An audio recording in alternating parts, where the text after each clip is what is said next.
Hi everybody, thanks for coming on to the Marketing Optimist, what we're called. Oh, that's it, the Marketing Optimist sandwich course. I've done it for that, I've been running that many, I've forgotten what the hell I'm talking about anymore. So this is the Marketing Optimist sandwich course. We've run loads since we actually started doing them one a month before Christmas, and then with COVID and the event, we got busy and we started doing a lot more. So we have another one of these later this week on Friday. We've got another one planned in for May the 15th, which is going to be on HR from Emma Armitage, who's just unfortunately, it seems like she just left the call. And then next on May the 15th, we've got a special Dragon's Den one with three people who I know have been through Dragon's Den, discussing kind of how they went on and what their thoughts were on it. Today we're talking to Chris Rabbitt and Chris is a freelance salesperson. Correct me if I'm wrong, Chris. And so we're going to talk about selling and whether it's a good idea to do it in the current COVID situation, and if it is, how you should do that. So I'm just going to hand over to Chris. Chris, if you just want to introduce yourself, and then we can get going. Yeah, just so everyone knows, Rabbitt is my real name. That isn't a joke. It's it's one of those things that you carry through life, and I'm sure it's character building. What I do for businesses is operate as a sort of fractional sales director, is probably the best way to describe it. So where businesses need that skill set but either don't want to or simply can't afford to have that sort of person full time, that's where I'll step in. I do everything for customers from structure and setup of a sales function through to restructuring that function if there's one existing there, or actually providing more hands-on solutions to actually drive sales through their business. And there's all sorts of different ways to do that. And I suppose there's no typical client. Everyone is different. So my business is very much sector agnostic. So I'm a great believer that sales is sales is sales. It doesn't really matter what industry you're in. The triggers and the drivers are very much the same. And the basic principles can be applied right the way across the piece. And Richard and I were chatting about sales and selling and how one would go about that now, given that the landscape is so very, very different. Half of companies are sat at home in the same way that I am, and everyone else is very, very busy, trying to avoid their businesses going under. Or that's certainly the perspective that a lot of business owners that I know have got. They're terrified of the world out there at the moment, and wanting to make sure that they just come through the other side. So I think sales is something that is always one of the first things to be put off because it's hard. And so what we want to discuss today is whether we should still be doing it, and sort of how we go about that. Does that sound about right, Rich? Yeah, that sounds fabulous. So okay, so let's go straight into the kind of meat and bones of it. What do you think, Chris? Should we be selling now? I think it's a very, very complicated question, I think, with both a very easy answer, which is yes. Absolutely, 100% yes, you should still be selling. And also a slightly more complicated answer, which is, again, yes, but I think the how at the moment is very, very different. So I think the best way to describe that sort of change in response to a sales message is, I'm the same as everybody else. I get loads of calls from people who are cold calling, with stuff I didn't want, I don't need. And I'll be honest with you, I'm too bloody busy to talk to, Shanice in Carlisle about my energy bill. But they still keep calling. But the difference now is everyone's pressure levels are up here. Everyone's anxiety levels are up here, and everyone's willingness or ability to commit is way, way down there because no one knows what's going to happen. And I think the same approach that same blunt-headed, sort of bashing at a gate approach, where for me all that does now is damage your brand. I'm quite patient with those people usually because I know how hard their job is. But at the minute they don't feel like that they're listening to you, or they're not taking my opinion or my situation into account, I tend to stop the call because it's just not doing it for me. I tend to be very polite most of the time, but nowadays I will just stop the call because that's the sales message that I don't want to hear. I'm not interested in it. It's not something that I want. It's not something that I need. So for me, the answer is absolutely yes. It absolutely is the case that you should be selling because the world hasn't stopped. I've got clients at the moment that have gone very, very quiet. They've almost closed their businesses down, but the problems that they had before all this happened will still be there waiting for them when we're out the other side. And if nothing else, if you work in a business with a sales function and that sales function is furloughed or working reduced hours or whatever else, if those people aren't contacting either your existing customers or your prospect list or whatever else, and to be very, very clear, having taken some legal advice on this, furloughed salespeople are able to continue to call customers, but what they can't do is make deals. Okay. Right. I think there's businesses out there that are going to take the piss, or they're going to try and take the piss out of the situation and use furloughed workers to actually make sales calls. That's totally wrong. It's ethically wrong. It's morally bankrupt. And I think we can all agree on that.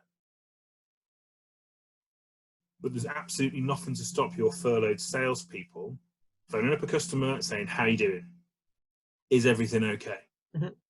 What are your challenges in your business at the moment? Is there any way we can help?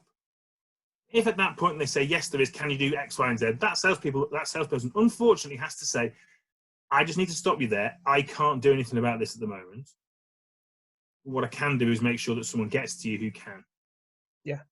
Okay. And that way, you're absolutely on the right side of the law, because I think, we're going to see, come the end of the year, some fairly high-profile cases of, businesses who were on the wrong side of this being fairly catastrophically sanctioned for abuse of the system. But the reason why what I'm saying is so important is if you have a sales team who are doing nothing, and now we're into 6 weeks of doing nothing, if they've not picked up the phone between lockdown start and now, effectively their entire new business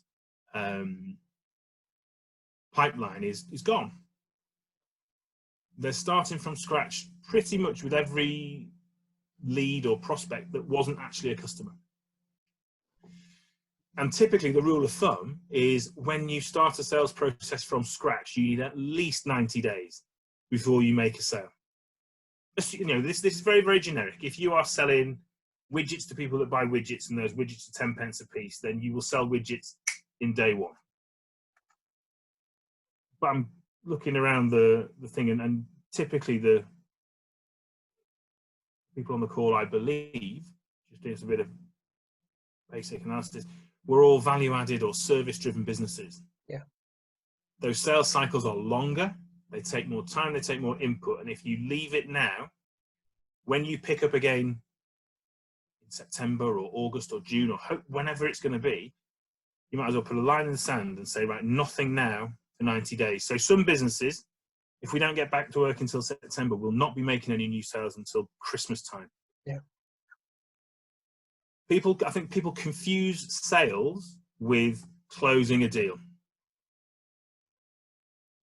And actually, if you take the timeline, I'm just getting the screen lined up, all of this is sales, and this little bit at the end is closing. Yeah. Your client needs to be taken on a journey all the way along that line with you next to them. And at that point, there's where you actually ask for some money. Yeah. Everything else is build-up. Without that build-up, it's very, very difficult to get a client to move into the closing section of the sales process. It just doesn't happen. There are several analogies you can use, but you know, most of them are quite smutty, and I don't but it's just about making sure that someone or a client is ready before you jump into a situation of, right, now I want some money. Yeah, I think it's You can do all of that whilst on furlough. I think it's the same, to kind of interject with it where that crosses over with marketing. It's the same thing. You can't just start marketing your business today and expect to get a job tomorrow. It takes that time to build up that, oh well, I'm going to investigate you. I'm going to find out whether you can do what I want. There's some backwards and forwards as to whether that works, and get people to hear that message before. I mean, I'm in a position where I am kind of the marketer and the salesperson. So people are touching base with what I'm doing before they get to that point where they want to have a sales conversation with me, and then it still takes the time after that. So you're right. It ties in nicely with marketing, because the marketing needs to continue. Obviously, we are going to say that we're a marketing agency, but the marketing needs to continue as much as the sales needs to continue, as much as where possible all your other operations and the whole business needs to continue as best it can. But Chris, you've got a very good point that there is this knee-jerk reaction to cutting sales and marketing as one of the first things, when actually it's probably one of the last things you should really cut. Yeah, absolutely. You know, I completely agree with you about the marketing thing, because marketing takes even longer to make an impact than sales if you start from scratch. I'm sure you've never said to a customer, I'm sure in a million years, start spending with us this month and you'll get results next. No, it never works. It just doesn't work. There's a momentum to all these things. It's like pushing a car.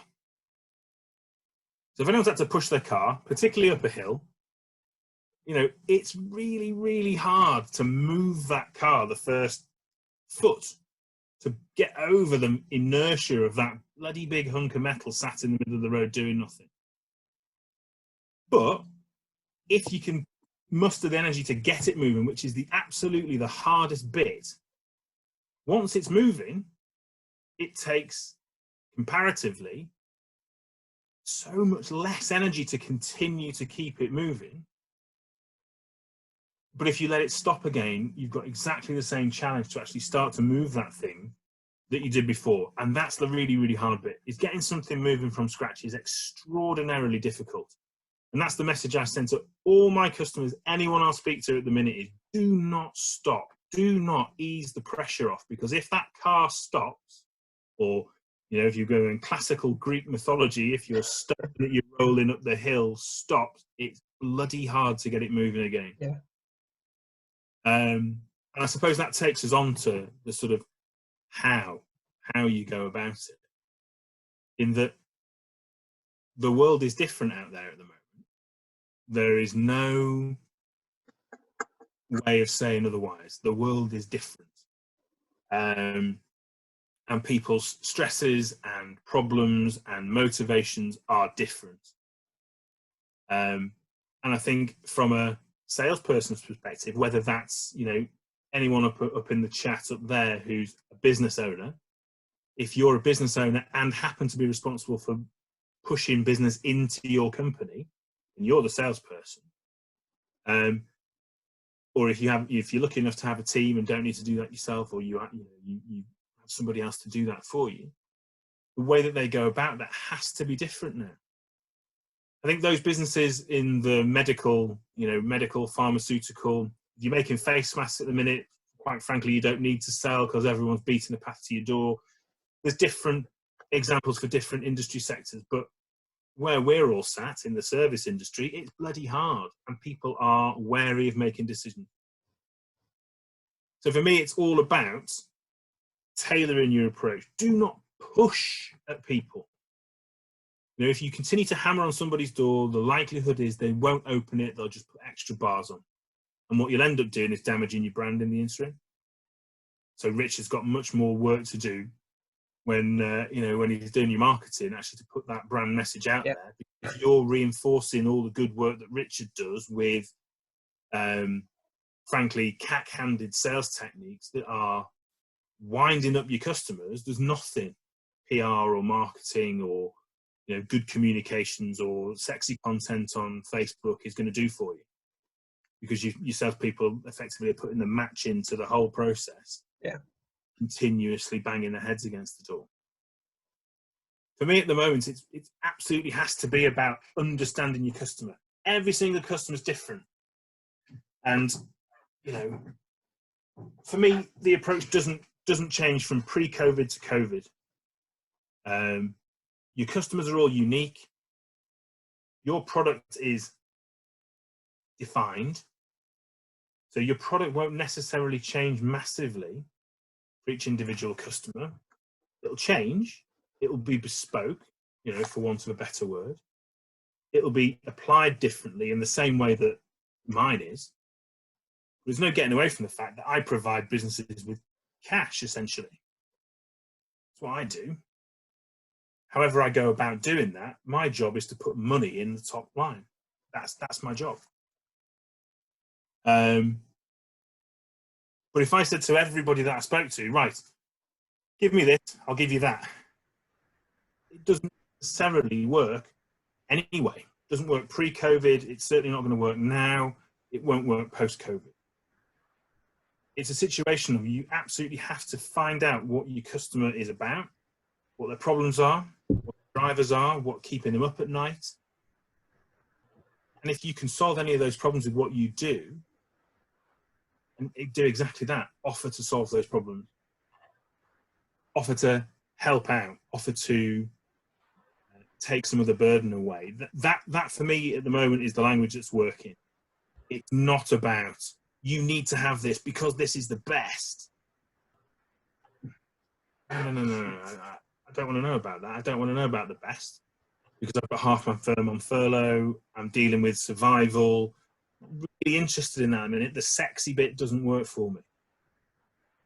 If you come to me and ask me about a problem, and I say, well, I've got this, and the other going on, and you say, well, okay, if I could help you with that by doing this, and this for you, is that something that's going to work for you? That approach absolutely has to be the way we go about it at the moment. Unless, you know, you're selling face masks or food tins or, you know, bags of pasta. Things that people want and things that people will buy. Or, God, you know, I wish I had a toilet roll business. Because then we'd all be millionaires. But if you've got a complicated service-orientated product or, you know, service, it absolutely has to be presented in the lines of, what does my customer need? How are they reacting to the situation? Can I help? And if you can, great, offer to help. If you genuinely believe what you do is going to help your customer, you know, and help you, let's not mess about, we're all in this to make money, but you have to be driven by what works for your customer. You're duty bound to offer that to them in my eyes. You know, if you're pushing water uphill, if you're providing a non-essential service, well, not non-essential, a spurious service, the argument should be that you shouldn't be talking to that customer in the first place. Yeah. Customers you should be talking to when things are amazing and that you can just have a punt at them. So I'll speak to Dave, who's never bought, I don't know, a scale electric set in his life, and I'm selling scale electric sets, and I know he's not going to buy one, but I've got nothing else to do because everyone else wants them. So I might phone Dave just on the off chance that he wants one. Fine. Dave isn't who you should be talking to now. It's the businesses that you know you can help. And that takes a bit more time, takes a little bit more energy. But actually, if you've got salespeople who are furloughed and are able to invest that time in research, in understanding, in actually talking to customers in a way that is not pressurized, it's not there to sell because they're not allowed to do that. But it's there genuinely to understand what their drivers are, what the problems are in the business, how that impacts going forward. This is all this piece. Do you use it? Yes, I do. How many times? What does it do for you? What are the problems it solves? How much budget do you have for it? When do you spend it? All those questions that you should ask way, way before you get to this piece and you start saying, right, give me some money. Unless all that's done, that's not going to work. And it's particularly the case now. So if you are sitting and, you know, not necessarily doing as much as you maybe would like, take the pressure off yourself and actually go and try and understand your customers a bit more. That's the sales part of a sales call. This is just the bit where you ask for money. Okay. It's the bit that terrifies everyone. This is why people like me have a business, because this bit terrifies everybody. Can I have some money for what I'm doing? It's the hardest bit. It's absolutely the hardest bit. Absolutely. Fills people with terror. Are there any kind of tips that you would take to, I guess, separating the two between existing customers and potential kind of cold customers? So, should there be a focus just on existing customers? No, not at all. Or do you think it's still okay to go after cold customers at this point? No, I think cold customers. To be fair, everything I've said applies just as much to cold businesses and in fact, it probably applies to cold customers or prospects, people who haven't bought from you before. It applies more to them than it does to your existing customers. Existing customers, you can pick up the phone and go, "Hi, how's it going? Are you okay? Yes, we have a relationship. Yes, we've worked together before. Just making sure that when all this happens, are you going to buy from us still? Yes, I will. Okay, thanks, Dave. Off you go." Cold customers are the ones that you need to do all the research on in the first place. It's what winds up old school sales management professionals about younger salespeople now, is their desire to want to research. So all that pressure's off now. If you've got a cold customer list, now is the ideal time to pick up the phone to them. So look, appreciate you might not be buying. I just want to make sure that when you do, we're going to be here for you. Oh, that's interesting and refreshing. And what, you mean you're not trying to sell anything? No, I'm not. You pick up the phone and say, "I'm not trying to sell anything to you today." Everyone goes, "Sounds cool. Go away, go away." You just phone up and say, "Look, this is who I am. This is what we do. I know you're not buying at the minute. Isn't the world a crazy place? We're all in this together." However you want to position it, you have a golden opportunity to talk to those customers that maybe wouldn't take your call before. But what you're doing now is you're calling from a genuinely motivated to understand. And you should be doing that anyway, but nobody does. Oh, sorry, that's not true. Not enough people do. Your call should be to genuinely understand. Do all this until you get to here. And this is the time to do this. And this is selling. This is selling. This is closing. Different beasts. The selling piece comes into what Richard does for you. That supports, or that gives you the baseline upon which to build a conversation. Did you see my content? Have you seen my website? Did you see our piece in the paper? Did you see this? Did you see that? Yeah, these are all good things to talk about. That's what marketing's there for, is to support that push into the world. But we have an opportunity as businesses now to really spend time on this. And if you invest in this bit becomes so much more easy. So finding out what makes them tick, finding out how they use stuff, when they use it, how much they spend, when they spend it. Even, you can ask the question, if you get someone talking, and particularly now, I had a phone call about a week ago along these lines, where people are just happy to talk to you. Yeah. Happy to talk to you about a subject that doesn't involve the impending disaster of their business falling over. It doesn't involve how do we get out of this? When's lockdown going to be lifted? It's someone on the phone to them actually trying to help them when this is all finished. And it sounds a bit cheesy, but it really isn't. It is the absolute most effective way of building a pipeline in this space that will convert to more business closed once you get to the point of saying, "Can I have some money?" And that's the reason why I got, Richard and I did this, is there is an opportunity for businesses out there at the minute to really, really focus on the value added piece of the sales process, on understanding, getting to know, finding out, working out, actually collaborating with your future customer or your current customer, whoever it is, collaborating with them to put a plan into place for when this is all done. The best thing you can hear on one of these calls is, "Yes, I'd like to buy now." Perfect. we all know they're 1 in a million. The second best is, that all sounds great. Can you keep me up to date, send me some information, get back in touch with me when this is all done, and I will have a proper conversation with you. That's perfect, because if you get that response, you've absolutely done your job properly. You've built a situation with that customer where they feel comfortable in this space. There might be blocks in that piece of information that you need to fill, but hey, that's an excuse for another call. Don't feel I'm picking up the phone to somebody and saying, hello, John, hello, Jane. I really enjoyed our chat the other day. It's really nice to speak to a customer that's willing to give me some time. I forgot to ask you this. Can we just run over it? And again, if you've done your job properly, if you've invested that time, 9 times out of 10, if they've got the time to talk to you, they'll talk to you. People are people, no matter, you've got the spectrum of, lovely and total so-and-so. But, most of the people on that spectrum, if they've had a good conversation with you, will talk to you again. That's the trick. That's why I say this bit is so important. The find out, the work out, the build rapport and all the rest of it. Because if you do that well, they will pick up the phone to you again and again and again and again and again. Yeah. The more they pick up the phone to you, the more likely, once you get into the closing part of the conversation, the more likely they are to say yes. And it's where, labouring the point, where we have an opportunity to invest in this part of the process now.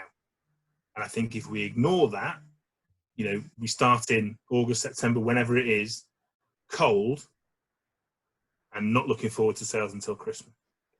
So, does anyone have any questions for Chris or myself, just on selling and or marketing, I guess? If anyone wants to just kind of shout out or stick it in the comments. Yeah, afternoon, chaps. Afternoon, Will. Will. Yeah, quick one. I guess a lot of our minds at the minute are focused on kind of the current situation and very much firefighting mindset. Yeah. And this is very much a crystal ball future sort of question, but how do you think the landscape will change once the dust has settled from COVID-19? And how do you think the better companies might take advantage of the opportunities that arise once this dust has settled? Well, I think that goes back to what I said about the world has changed. I think the world has changed. And I think we've all got a responsibility to make it better. In that old-fashioned pressure sales, for me, doesn't work. Sales is not about convincing someone to buy something they don't want. It's about convincing them to buy something they do want from you. That's it for me. If you speak to somebody who doesn't want what you sell, walk away. Point them in the direction of somebody that does. Add some value if you can. No, I don't do that. Go and speak to my friend Sharon. She's amazing. She'll look after you. It's not about saying, okay, here's a square peg, here's a round hole, and I will bash it in as hard as I can just to get some money out of you. That for me is done, and it's been done for a long, long time. And I think what's happened now is it's been exposed for what it is, for certainly as far as I'm concerned. So the way things work when we all get back into the swing of things is people will expect something a little bit more, I think, and rightly so. Yeah. I think it gives businesses the opportunity to differentiate, to add value by being more empathetic, by being more specific, by being more relationship orientated. And the slower pace of the world at the moment is, for me anyway, as a 30-year sales, 25-year sales professional, it's pointing the way to the way things should be done. Yeah. A more honest, a more value-driven, a more customers-focused process that encourages repeat business, that encourages decent conversations and all that good stuff. I think it's a term that I heard was that we shouldn't be kind of springing back. We want to be kind of leaping forward, because I think if you're going to spring back into what you were doing before, you're springing back into, well, effectively, I thought it's like the change of an epoch, isn't it? So there's kind of pre-COVID, and now there's going to be post-COVID whenever we come out of it. And at the minute we're in the kind of weird dark ages. So I think for a lot of people, for whatever you were doing pre-COVID, you need to change, because you're in it's a new world. And I think that's going to be really key, is to not to throw everything away, because again, looking at it from a marketing point of view, just because things have changed doesn't mean that all your marketing and content and collateral should change. But I think it needs to embrace a new way of working, a new mindset. Yeah, I think the best example, and it's all, you know, this industry is usually quite a decent bellwether of UK PLC, is recruitment businesses at the moment are either one of two things.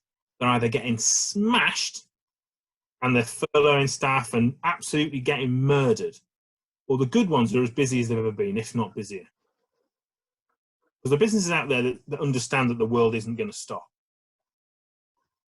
But and I've worked in the industry for a number of years, and the old school bad practice recruitment model is to just fling as much shite at the wall, pardon my French, as you can possibly manage in the knowledge. And that's why the industry grew the way that it did, because if you throw enough at the wall, some of it will stick. And if you can do that fast enough, then you'll make a decent amount of money. And for me, it's a totally awful system, and one of the reasons why I left the industry. But the businesses that are busy at the minute, the businesses that are thriving at the minute, are the ones that are really, really close to their customers, that don't cold call and speculatively mash a process at the customer. It is the ones that they're close to them, they're talking to them, they're working with them in terms of, right, okay, where's your business at? Where's it going? How does that fit with your organizational structure? Where are the gaps? That is a properly consultative sell. It's a value added from end to end. No one at any point said, we want to give you a person, we want to charge you a fee. Let's work with you through this, right? And at that point, it's right, okay, are we ready to hire? Yes, we are. Brilliant. Let's go. And there's no hint of, oh, well, you know, oh, well, I need to get 3 quotes or anything like that. You've done all the work. When you get to the close, it's, yes, perfect. Right. It's a good example. And the ones that are operating the whole boiler room meat grinder model are the ones that are falling dead at the moment, because they just don't have the relationships with their customers that they can fall back on to demand the smaller volume of work that's coming out at the moment. And that for me is one of the best examples. And I think, you know, to answer your question, Will, it illustrates the way I believe it should be done, is that you stick close to your customers and you work with them. You embed yourself in their business. That's what a good salesperson should be doing. However, does that answer your question, Will? Yeah, I think it does. I guess the take home for me is it's just selling a bit more sustainably, isn't it? And it's marketing in a more sustainable way. Yeah, absolutely. Does anyone else have any? Go on, sorry, Chris. Just as an addendum. Yeah, sure. Anyone can do a deal with a customer once. Anyone can get lucky and do a deal once. Where you score is how you do that deal. And if you do it right and you understand, you close at the right price for you and for the customer, and then you follow up with delivery, it'll happen again and again and again and again. Mm-hmm. It's not rocket science. You can chuck it at the wall. Some of it'll stick, but it'll only stick once and then it'll fall off. Yeah, good. Okay. So thanks, Will. Neil or Donna, do you have any questions? Everyone's really quiet. Sorry, I'm conscious I've... That's all right, don't worry. That's all right. Oh, if anyone does want to take anything offline, either marketing-wise with Richard or me, please do reach out. If it's something that you're not absolutely sharing in public, then my number's there. Just give me a call. Okay, guys. So, unfortunately, Shania's just joined us right at the last minute. Unfortunately, Shania, we're just about to wrap up. So, really sorry. While you popped in, do you have any questions about selling at the moment that you'd like to ask either me or Chris? Selling's for Chris, actually. Don't ask me about selling. I don't. Thank you so much for this meeting, though. I'm sorry my audio popped off, so I had to Oh, no problem. relaunch. But I was here for the bulk of it, and I really enjoyed this. Thank you all so much. Excellent. It's our pleasure. Well, I am recording it, so it'll be up on YouTube later, so you'll be able to catch up with the part that you missed. Amazing. Fantastic. So thank you, everybody, for coming on. Particularly thank you, Chris, for giving us your time and some insight into how we can sell in these really weird times. It's my pleasure. As I said, we've got another webinar on Friday on mindset, and then we've got another one that is still to be TBC, but that'll be on HR, which is another interesting subject at this time. And then we've got a Dragon's Den special coming up in May. I feel like I'm running a TV show. We've got a Dragon's Den special coming up on May the 15th, where we've got three people who've been on Dragon's Den, kind of live putting their business out on BBC Two in the hope that they won't get too slaughtered. So they're coming on and sharing their experiences. So that should be a really interesting one. So you should do a proper trailer for that, Richard. Yeah, I need to get a proper good trailer on that one. That'll be interesting. So yeah, thanks everyone for joining us, and hopefully we'll see you again on one of our other webinars very soon. They're all available on our website, which I'm sure that's where you found them anyway. So thanks a lot, everyone, and have a great day. Thanks for listening. Thanks a lot. Take care. Bye bye.